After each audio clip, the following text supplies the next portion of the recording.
Hello, and thank you for listening to this episode of the Lending Thoughts podcast, sponsored by Rocket Pro. Today, I'm joined by Dean Larson, who's the president and CEO of Tango Financial. We have a great conversation ranging from how to be a great partner, why you should be a part of a large, growing brokerage, and how being a nice guy and not screwing people over can be a massive competitive advantage in business and in life. Take a listen in today. Thank you.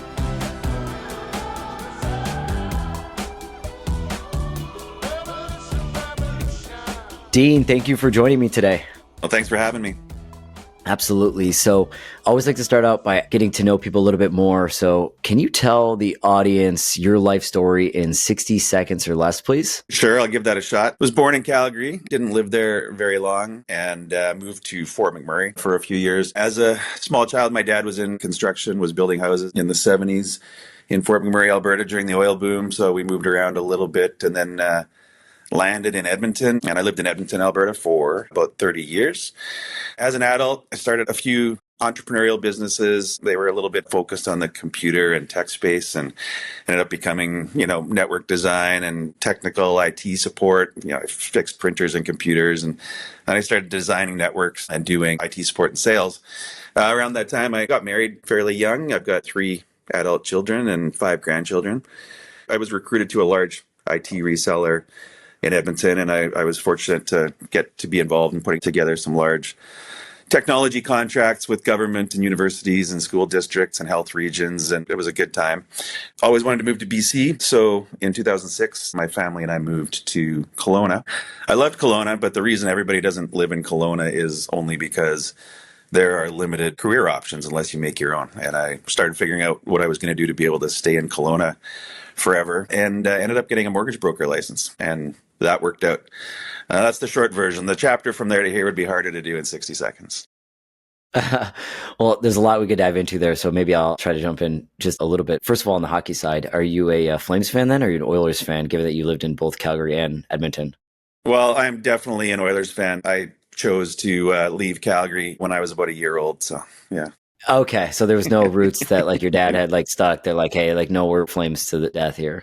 Yeah, no. Oilers to the death for sure. Okay, so you guys are on a better run right now. Better to be an Oilers fan in the common times. So But there's been some ups and downs, but yeah, currently it's pretty good. for sure. For sure. All right. I appreciate that. And then, you said like, hey, like I'm in BC now. I got to figure something out. Chose mortgage brokering, but I want to understand more like why. Was it like a friend who was doing it? Did you see a commercial? Because it's not a very natural, Google around a little bit and then say like, all right, mortgage brokering sounds like the thing. How did you fall into mortgage, as many say they do? It was a friend that also had somewhat recently discovered the mortgage broker world, who was from an engineering background. And I remember we were friends from Edmonton, and he'd moved to California doing energy sales with a company from Edmonton. And I distinctly remember this funny conversation we had. We were on Huntington Beach or Laguna Beach or something, and we were talking. He's like, yeah, my brother just left his physiotherapy business. He wants to be a mortgage broker now. And we both go like, what's a mortgage broker? Like, is he crazy? And we talk about this quite a bit now because our careers have both progressed since then in that space. But that was maybe a year before we both ended up getting a mortgage broker. So he worked for a large private lender in Alberta and ended up becoming an owner of it. And when I was trying to figure out what to do in Kelowna, he said, well, why don't you get a mortgage broker license? Maybe we'll work together someday, but why not just get that as a backup plan? I still had another job at the time. And so it started up as a fallback plan in case I lost my job. I didn't lose my job, but I ended up making the switch once I got into it. I'm a numbers guy. I've always been a bit of a math nerd, combined with having some sales background and people skills. It was actually a pretty natural fit for me. Interesting. So you actually mentioned the background in sales and whatnot, but you said you also kind of came up through technology. Those things don't usually intersect too well. There's like the business people, often salespeople in our industry, and then there's technologists somewhere in our industry. And you came up through technology, evolved into sales. How did you find a way to do both? And do you still find yourself in the seat of doing both today? Like, do you identify as a salesperson or as a technologist? I don't bring up the tech stuff as much anymore. When I was in the tech space, I was recruited to a few different companies eventually after doing a bunch of stuff on my own. And without trying to sound arrogant about it. I mean, being able to design a network and at the same time being able to talk about it and sell it and, be a sales guy was not a combination of skills that everybody had. You had your techie nerds that, you didn't want to put in front of people. And then you had your sales guys that barely understood how anything worked. So that was a benefit to me that I was actually able to do both of those things. And then honestly, when I started mortgage brokering, it ended up being a help to having some knowledge of that space because, in 2007, technology was definitely not that big of a part of the mortgage space. And I was living in a province, in a city where I didn't know anybody. So it wasn't, the same way that a lot of people would do it, where they just go to all their friends and everything and community. So I ended up, was kind of an early adopter of Twitter and a lot of social media things. I was an early adopter of Google AdWords and online advertising. And most of my business was built, at least in the first couple of years, using technology and a lot of online marketing and things like that. So it did give me some advantages when I first got going. I was able to do things that not everybody was doing yet. That's really interesting. And when you think about the trajectory from there, I mean, how does one go from being early days individual mortgage agent to now becoming the president of a large, really a financial group in Tango like you are today? Like, what was that journey that led you to what you're doing right now? Yeah, it was good luck, good fortune. It's funny always when you think about the journey that leads you to where you are. It definitely was never a plan. Like I started doing some brokering. A friend of mine said, well, hey, we'd really like you to come work for us for our private lender. Let's have you do, business development and stuff for us in Western Canada. I'm like, look, I'm already making decent money as a mortgage broker. I don't really know how to make that work if I'm working for you guys. And then we said, well, let's start a mortgage brokerage then, and you can keep doing your brokering while also doing business development for us. So that was the first step. We did that for a few years. There was never supposed to be a brokerage where we were recruiting people. But as I met people, got to know people, we kept having people saying, I want to come work with you, and I want to come work with you. And I remember one day I'm like, we have like 10 people. And then I remember we have 20 people. And I'm like, okay, now we've got a brokerage. So I shifted the focus to the brokerage and away from even the business development I was doing on the private lending side. Pulled the brokerage away from that lender and just focused on building the brokerage and still managing my book because, that's how you pay the bills until the brokerage gets large enough. We had a very quick rise in the growth, especially for an interior-based brokerage. All of a sudden we got 40, 50, 60 people, and we were one of the bigger brokerages in BC, certainly the biggest based in the interior. And then my partner, Jason Henneberry, came up with this idea to form a company called Tango Financial to be somewhat of a tech forward and at least innovative thinking brokerage, but to bring some brokerages together, amalgamate them, take the revenues combined and be able to spend it on actually innovating the brokerage and the integration with technology and the brokerage. So Tango was formed, and Tango actually bought my brokerage from me at that point and a couple other brokerages. And then we had a whole bunch of broker owners. It took us a few years actually to put everybody in the right spots and figure out who's staying and who's retiring and what everybody's going to do. And there was a lot of bumps in that. You can definitely end up with too many cooks when you try to bring a bunch of companies together. Mm-hmm. And somewhere through that process, I ended up as the CEO of the company. Jason is my COO. We were both in and out even at different times. Not sure if we were even going to be part of Tango, but we've got a streamlined operation now. Him and I are working really well together, and we've been growing by 100 people a year for the last 4 or 5 years. So including last year, we still added 100 people. We've got momentum, and we're just going with it. But it was never the plan that anybody thinks they're going to go with when they first start. Yeah, very interesting because I have been watching you guys just grow like that. Know Jason a bit. A previous company that he had in Lender Spotlight was actually acquired by Lendask, which is a sister company of ours. So there's just, there's some connections there. And you guys just seem to be, applying a similar idea, which is mortgage brokering combined with some level of technology and digital know-how and growing that. But what is creating this at a time when mortgage brokers are leaving the industry? Our industry is shrinking a bit in terms of aggregate numbers because transactions have shrunk, yet you guys are getting a migration of agents. What do you think that is? Is it cultural? Is it a movement? Is it platform? What do you think is causing that?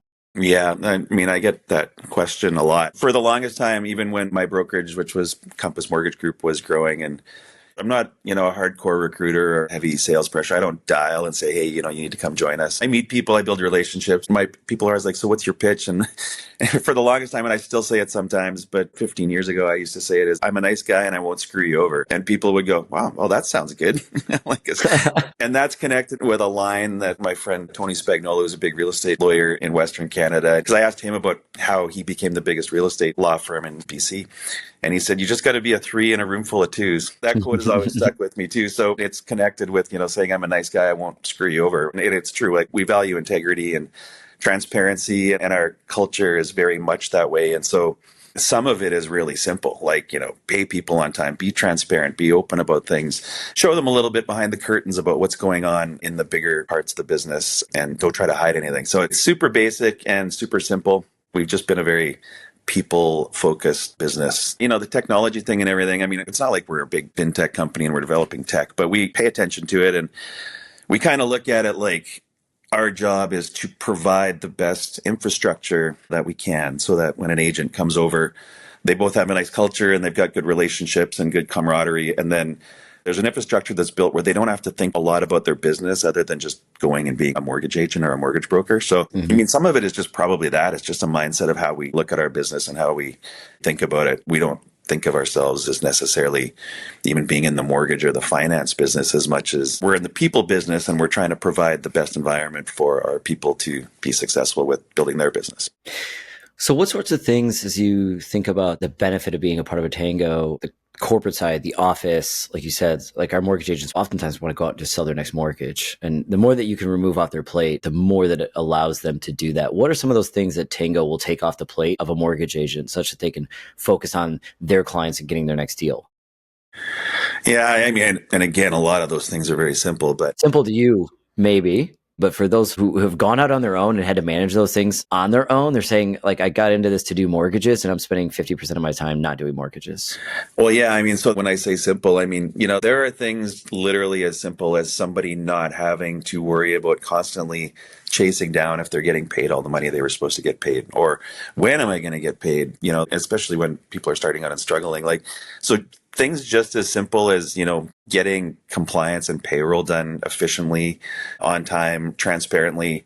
You get to the point where those agents aren't thinking about that. And, they've had a career where they're spending hours of every part of their week worrying about that and chasing that down. So, like, some of those things are super basic and simple.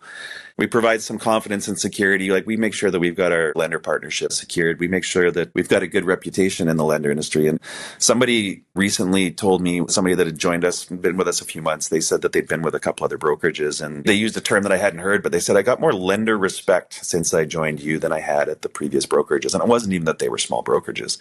And so that's also something we pride ourselves in, is we work really hard to earn that lender respect and build genuine partnerships with those people. And then, we provide a significant suite of tools. Everybody doesn't use all of them, but there's enough stuff there that people won't have to spend a lot of time searching. If they want to look at different options, we stay connected with what people are doing in terms of fintech tools, CRM tools. We can at least help guide them and point them in the right direction. It's really just trying to be a resource. Like I said, I'll use the word infrastructure again, where they know that what they need is around them. And some people don't even realize all of the things that are being done for them because they've just always been there. So, I had a conversation with somebody that was, kind of like, okay, so what do you guys do for me? Like, I feel like I don't need anything. I'm like, yeah, that's what we do for you. You don't feel like you need anything. Yeah. It was a funny conversation, but yeah, all the stuff that we're doing in the background is the reason you feel like you don't need anything. So It sounds disparaging a little bit maybe to agents, and I hope it doesn't, because it's not supposed to. But I've even thought about it in terms of, like, people with little kids, they go to look at different daycares and stuff, and there's all kinds of different daycares. And some of them are going to have more people to support. So you like that one, and they've got more facilities, and they've got better toys, and they've got a nice environment to drop your kids on. And some don't. You just want a place where you can drop your kids and they're going to be safe and they can play and you don't have to worry about them. And sometimes I kind of look at it like that too. And not that I think that our agents are children, but I look at it as like, I want to make sure they've got all the support and a nice environment and a nice culture and all the toys that they need to enjoy their day. Yeah, that's a great way to think about it. And I love what you said about people not even realizing like how far you've probably come and developed the systems that now just seem normal. I've talked about this with our team often, especially when someone joins our team today. They're like, they just get to doing their work and everything just kind of works. That wasn't always a real thing. We had to develop that over a long period of time, really, 5 years of continuous iteration. Now things just seemingly go off without a hitch. But I like to say it is the way it is because we created it to be that way. And we take much of it for granted, but that's okay. That's how it's supposed to work. I don't want you to have to worry about that. If you want to, work here and worry about the front end, then do that, and we'll just support you and give you everything that you need to go out and execute your business. I do want to understand the cultural side though, because, you talked about it in even choosing the right daycare. It's a good analogy. I don't think anybody would take offense to that. I think it shows a certain level of care, because the same thing that I would do, trying to find the right daycare for my children, is because I care about them deeply and I want them to have the best possible experience. I want them to be the safest that they can be, and I want them to be cared for in a certain way. And now you're thinking about your agents, and there's some inexplicable or sometimes off to the side explicable part of culture that you could feel. Mm-hmm. My wife and I toured schools. We actually don't go to the school that my kids get the bus to. We actually drive them to the next school over, which we're actually out of district for. And this was my wife's decision, by the way, so I can't take the credit, but I'm like, why can't they just go to the school that they get the bus to? She's like, it's just a feeling thing. I love that other school. So we actually drive our kids to a nearby school that is just out of district, and it's feel. But I was like, it's culture, right? Feel is culture. There's something about this culture. What is it about Tango's culture that you think is unique, and how much of that culture do they take on versus if they were to, run on their own without a Tango in between? Yeah, the culture thing is a ambiguous sort of thing to try to put in a box. And we talk about it a lot because we know we do have a good culture, and try to analyze, okay, why is that? What is it that makes that up? We talk even to a lot of our lender partners, who end up becoming close friends. We go on trips together and stuff like that. And when we actually do our large Tango rewards trip is when it becomes really evident. We'll take 100 people somewhere. The feel that we get with all of our people together, and the feeling that they all get. They all want to spend time together. We went to Mexico in February, and the last day we had this rainy day, but we had this big area set up, a private area by the pool. And I remember I was up in my room, I'm getting some work done. I look out, I'm I want to see if anybody's there. I'm everybody's there. And it's raining, and they're all sitting out in the rain. And I ended up talking about it at the dinner that night. I go on a lot of different kinds of trips in the industry and stuff like that. And I never would have thought on any of those other ones that if it was raining out, that everybody just wouldn't be holed up in their rooms, instead of everybody is sitting outside in the rain. They're talking, they're playing cards, they're socializing it. And some of the lenders that were there commented on that too. It's your people actually want to be together and they want to spend time together. What creates that? People attract people, right? Maybe it all goes back to, we're nice guys, we won't screw you over. Maybe it just starts there, and then we bring other nice people in, and we have a great collection of nice people. The other thing that I've thought about culture is, culture doesn't necessarily always mean good culture. We have a good culture, but sometimes having a good culture is the absence of bad culture. So you let a bunch of negative things in and things that are toxic for the culture. Some companies do it for the sake of, there's a lot of money. That's a high producer. We're making money. But if you let things that are not good for your culture in, you can spoil your culture as well. So, a little bit of, again, basic stuff, just treating people well, being nice to everybody, you attract more of that. And then a little bit of trying to avoid letting anything in that would be negative to the culture. So Danny Meyer, the restaurateur, has, I think, my favorite culture and leadership quote around this, which is that your culture is the sum of the behaviors that you celebrate minus the behaviors that you tolerate. That's good. Yeah. I've thought about that often because, much what you said just there, it's it's not just what we allow and it's actually what we tell people we don't like. And you tell people what you don't like with your actions, because you could say, hey, that's unacceptable at our culture. But if you don't do anything about it, if you're not we will protect this good thing at all costs and hold on to that, people know that, right? And they feel that. So, you're celebrating those things that are important to you, like doing good business. You talked about great partnerships with your lenders. You're partnered with our lender in Rocket Pro now, and our teams are working together, and the feedback on both sides, from what I've seen, it's all been extremely positive. And hey, the deals are super clean. These agents, they know what they're doing. There's structure in place. When our underwriters call them, they respond. Right. Because that's the other thing too, is you'll get an agent who's I want my underwriter to respond to me right away. But then the underwriter will send them a clarification, or be it a text message or a phone call, or something in a portal. And they're but now I don't hear from this agent for 2 weeks. And then 4 days from closing, the agent's where are we at on my deal? It's no, where have you been? Right. So it's a very two-way relationship, but that gets built into the culture of both organizations. And that's what allows two people to work together quite seamlessly. That is what I'm hearing, in the early days since our teams have launched. There's something in the water. I don't know what it is, but you're obviously doing a very good job at it. And, on that lender relationship side too, I've talked about this at some of our talks where I'm giving talks or speaking in front of our group. And when we've got lenders there is like, we throw the word partner around. Everybody's a partner, their lenders are a partner and the insurers are partners and everybody's partners.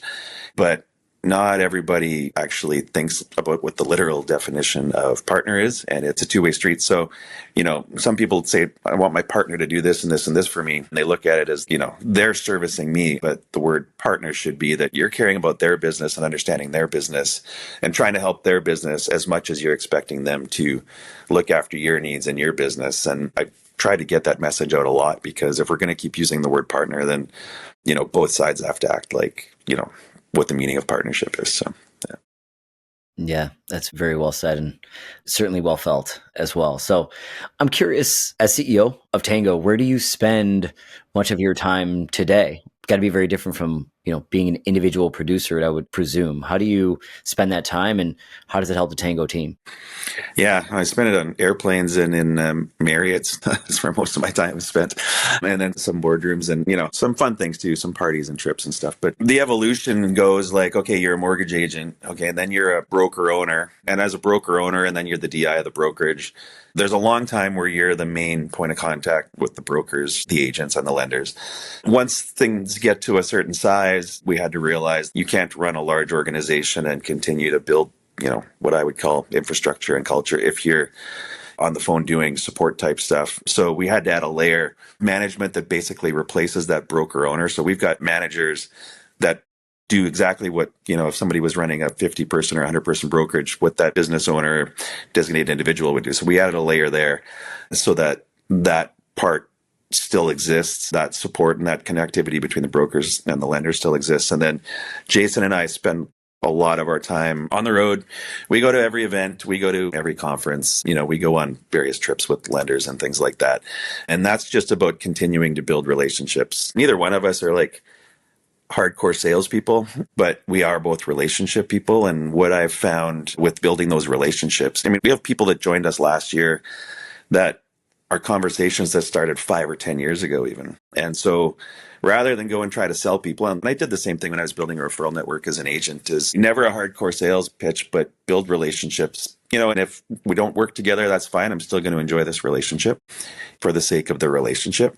And over time, if you just continue to live that way, eventually that translates into growth where there's now an attraction. And if there's something that's changed in that person's business, their needs, or they see something in you or in your business that they like, and then they call you up and say, hey, let's talk. I think it's about time we talked about joining, even though I've never asked them to leave their brokerage and join us. So the relationships, I'll use that word a lot. In the long run, they will happen. Like even in sales, I've been a sales manager before, and I've argued this with sales managers, or, somebody will have a really good week or a good month and they'll be like, yeah, you've really been working hard this month. Look at how it's paying off. I'm like, that's from work that I did a year and a half ago or 2 years ago. Like that's actually how it works. And it's funny how a lot of sales managers don't understand that or can't see that. There's no numbers for a few months and they think you're not doing anything. And then 6 months later, stuff starts coming in and they think that's because you suddenly started working hard. It's like, no, that was done a long time ago.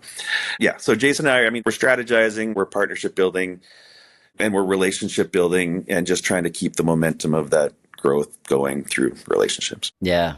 That's fantastic. I love what you said. Like oftentimes today's sale is the result of work from 6 months ago, or in some cases 5 years ago, because you're just going out, you're doing the right thing every day. People see that. And when they think about like, hey, where do I want to be? How do I want to be viewed? And what kind of people do I want to spend my time around? It becomes even more apparent the longer you've been doing this thing, because you realize, especially as you become successful as a mortgage agent, you're like, hey, I can do this job. Now I want to surround myself with people that are culturally aligned, and that Dean guy or that Jason guy, they're nice guys and they don't screw people over. On a related note, we also don't have any like real contracts. We've got an agreement that says, you're going to do these things and we're going to do these things, but anybody can leave at any time. So there's very little risk for somebody to choose to join us. And also, if somebody's been with us the whole time, and let's say they're one of those people that's like, I'm not really sure what I'm getting here, and these other guys over here are promising me all kinds of wonderful things. We're like, okay, well, yeah, you can leave. We wish you well. You're always welcome to come back.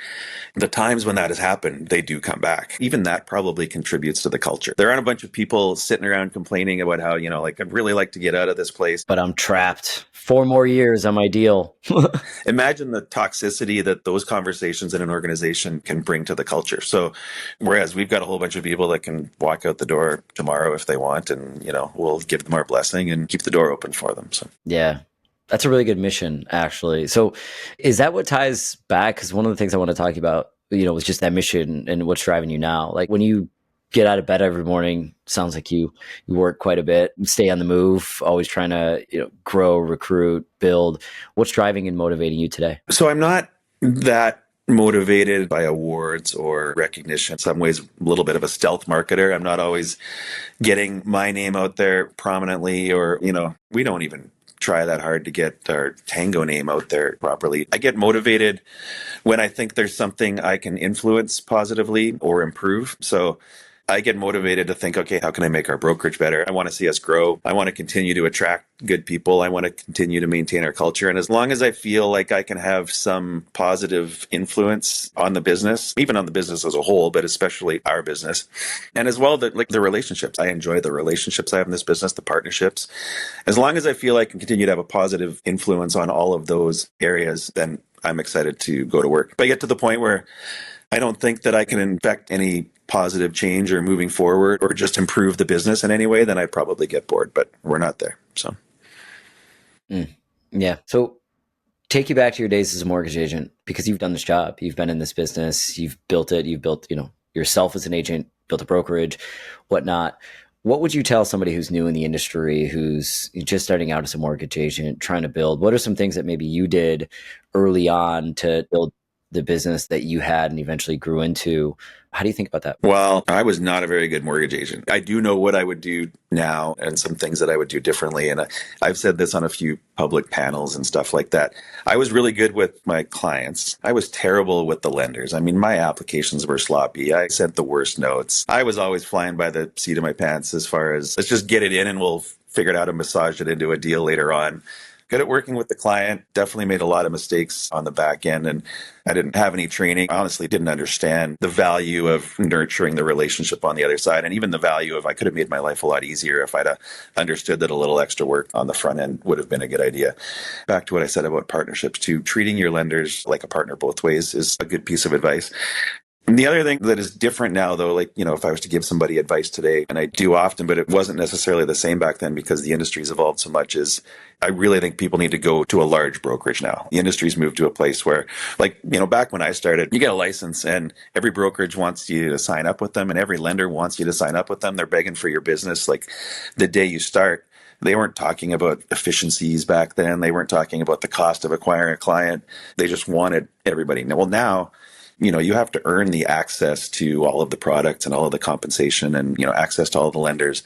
You have to earn your place even in a brokerage in a lot of cases. It's a completely different world. So, I would say go to a large brokerage where they've got the access and they're building that infrastructure. So you have the best possibility for success as far as, you're going to get paid the most. You're going to have all the products. You're going to have all the lenders. Again, you don't have to think about those things. They've got their payroll. They got their compliance. Everything's in place. Everything's running. And you can just do your business because lenders want you to earn their business now. It's completely reversed from the way it was, back when I started. And I don't know that everybody really realizes that or just is aware of it at all. Yeah. Or they'll take it, but they'll pay you 15 or 25 basis points less because your brokerage isn't there, right? I've talked to a lot of people about what I view as curtains that you open. As I went from an agent to a small brokerage, to a medium brokerage, to a large brokerage, to a larger brokerage, to a really large brokerage, it's like every level there was a curtain pulled back. There's all these things that you had no idea even existed until you get there. And it's impossible for somebody to know that when they're starting. But then that's why I say, jump all the way to an established larger brokerage and see behind more of those curtains sooner than later. You don't have to take 10 or 15 years to figure it out like I did. Yeah, and you learn more about the complexities of the business, the capital markets and the funding sources. And the more you learn, the better you're going to be at your job, the better your partner you're going to be for your lender, the better you're going to be able to explain what's going on to your clients, why the business works the way it is. So yeah, jump to a place where you can see behind more curtains. Yeah. It does take time. You just keep climbing the ladder in our industry, and everywhere you go, you just keep learning more. Yeah. You said it earlier, but that's still getting you out of bed every day. There's just still so much more to learn. There's still so much more to do. You can never possibly know it all. So that learning is fun. I'm still learning. Been in this 5 years over here in Canada and much longer in the US before that. And I felt like I finally was getting a good grasp on US markets, and I started all over again. And I feel like I'm, 5 years in, still just have a mountain to climb of knowledge, which is exciting. So I appreciate that. So as you think about this, I mean, you said, hey, like it would be a lot harder to do what I do if I wasn't excited about this. It probably in some ways answers the last question I had for you, which is just impact. What do you want your lasting impact to be on Tango and on this industry? And maybe in some ways, not to be so grandiose, but if you want to go there, just life in general. I really only know how to go, I guess, life in general. As you can tell, I'm a bit of a touchy-feely guy, so it's kind of all connected for me. It's similar probably to something I've already said, but I mean, this is sort of a life mission that I decided on a long time ago, and doing some, the self-improvement exercises that we all do at different times. And yeah, at the end of my life, I've always thought that any relationship I have, any interaction I have, anything that I'm involved in, the goal is that I want people to say that in some way, they're glad, that we met, glad that our lives interconnected, glad that we had that relationship, that somehow it was a plus or a bonus in their life. It's kind of, the old saying of like, leave things better than you found them. But if most of the people, or at least a lot of people that I was involved in and had the chance to influence, and, the business that I had a chance to influence, if it's all like, yeah, we were better off for having that interaction, having that relationship, knowing that person, I think that's the ultimate goal, that this person was a positive for my life. Sounds maybe a little flowery, and it's definitely not a hardcore business philosophy, but I think it can translate well into your business life too. Yeah. I think about like, not everyone's going to change the world, but if you could change your own world and you could like slightly impact other people's worlds with just kindness, doing the right thing every single day. My birthday was yesterday. And interesting part about that, I appreciate that. It's like there's a few people in my life that I can count on their birthday texts. Interestingly, like people that I don't even really connect with every day, but like it's so funny because I'm not even thinking about them 364 days a year. But then I get that birthday text every year, and I know exactly what it's going to say, and I'm like, these people have actually a pretty profound impact on my life. There may come a year when they actually don't send that text anymore, and I'll probably be like, oh, you know what? After the fact, like they never text me. That's kind of weird, but I made a point to actually take some time and thank them because they were just kind, and we don't say enough kind things to fellow human beings or think about the impact that we have, even in the small things, the way we interact and share ourselves with others that makes a difference in their life. So I don't think that's small at all. I think it's actually profound. So thank you for sharing, Dean. And again, you said that partnership means more than just the word. I agree. I do think we're building a partnership. I appreciate what you and Tango are doing. I have a lot of respect for that. So thanks for that. And then just thank you for giving me some of your time today and sharing it with the audience that we have. I really appreciate the conversation.